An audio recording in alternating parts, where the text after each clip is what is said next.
जायकवाडी धरणातला पाणीसाठा आता 44% आलाय। धरणामध्ये 11,111 क्युसेक वेगानं पाण्याची आवक सुरू आहे।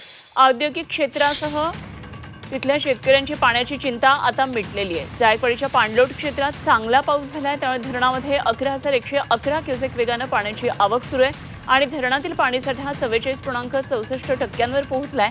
त्यामुळे औद्योगिक क्षेत्रासह धरणाच्या पाण्यावर अवलंबून असलेल्या शेतकऱ्यांचा पिण्याच्या पाण्याचा प्रश्न मिटलाय। नागवठाणमधून 6,800 क्युसेक, मधमेश्वर बंधाऱ्यातून 304 क्युसेक आणि शेंदूर वादातून 16 क्युसेक पाणलोट क्षेत्रातला पाऊस असे हे एकूण 11,111 क्युसेक वेगानं जायकवाडी धरणामध्ये येत आहे।